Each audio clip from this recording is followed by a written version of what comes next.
The Wonder Boy series did pretty well for itself in the late 80s, with half a dozen titles released between the arcades and Sega home consoles.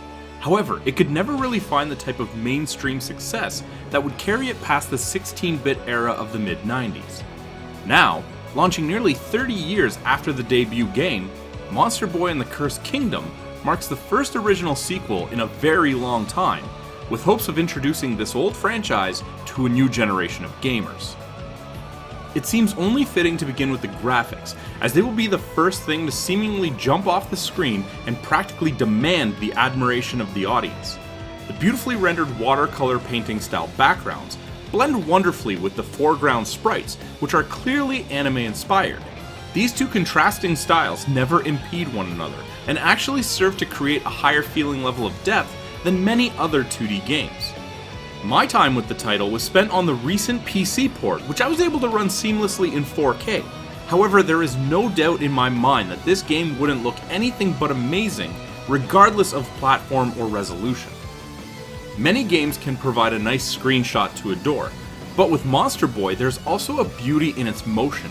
You'll be able to enjoy character animations and spell effects without being marred by any technical issues, such as clipping or frame rate dips. All of this is held together with brilliant creativity displayed in the diverse landscapes visited, enemies designed to hide their danger behind an appropriate level of cuteness, and engaging boss battles. I can't say enough how much of a joy it was to see this game in action. Let's get the story out of the way. It's pretty acceptable, but hardly memorable. You are Jin, a boy who is peacefully fishing when he is interrupted by his uncle Nabu as he flies by throwing magic at everyone, turning them into animals. After a short pursuit, Jin also falls victim to the magic when he is transformed into a pig. Don't worry though, as this is only the first of many animals he will turn into during his adventure. With the occasional guidance from his brother Zeke, who has been transformed into a dragon, Jin sets out to recover 5 orbs that the King's Court magician has advised him will restore everyone to their original state. I often say this, but while the story is rather lacking, it doesn't need to be much more for this genre. Metroidvania titles are about their gameplay, level design, and sense of discovery. This is where Monster Boy knocks it out of the park. Jin lives in a world that is a blast to explore, primarily because there are rarely occasions where you can go more than a couple screens without finding a secret, or a potential secret that needs to be returned to with a new ability. While a few more fast travel points might have been nice, it really does feel like the developers tried to limit the amount of backtracking that is required. If there is one thing that I would have liked to see refined a bit more, it'd be the controls. It's not to say that they were unruly or even lacked precision, but there were a few rare occasions where they come off as a bit stiff. Most of these were relegated to instances of platforming, which luckily were never overly predominant in the game, and therefore could be classified more as a nitpick rather than an outright flaw. You can almost double the approximately 15-hour playtime if you want to, by trying to find every last collectible. Everything from upgrades to your health and spell charges, to new gear and lost music sheets will put your thoroughness to the test. Notice that I did not refer to it as challenging, since the game's difficulty, especially in its puzzles, is not particularly daunting. It's more a case of desire to retrace old steps with new abilities in order to become as powerful as possible that will be the hurdle. Counting the original human state, there are ultimately 6 different transformations that will become available, and they will all provide assistance with combat or world traversal.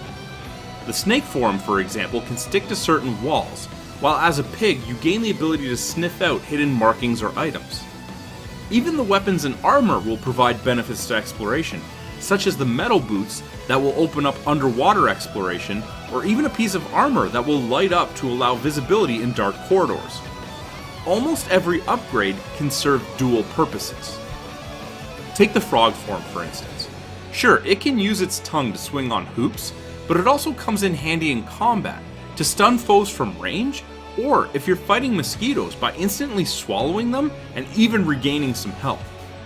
It can be said that the combat in the game initially feels somewhat shallow, but thanks to good pacing and finely tuned progression, it expands enough to not make it feel like a chore. Monster Boy and the Cursed Kingdom is a fabulous return to form for some, but more importantly, the perfect launching point for most when it comes to this franchise. This is an easy recommendation as the cartoony presentation and lighthearted approach allows the younger audience to enjoy the game, while the solid mechanics will appeal to older fans of the genre. Monster Boy and the Cursed Kingdom earns an 8 out of 10. Hey, did you like that video? If you did, be sure to let us know by clicking the like button and leaving a comment. If you want to be first in line for any new content, be sure to subscribe to our channel and then hit up our Facebook page. The link's in the description below to see what's coming up next.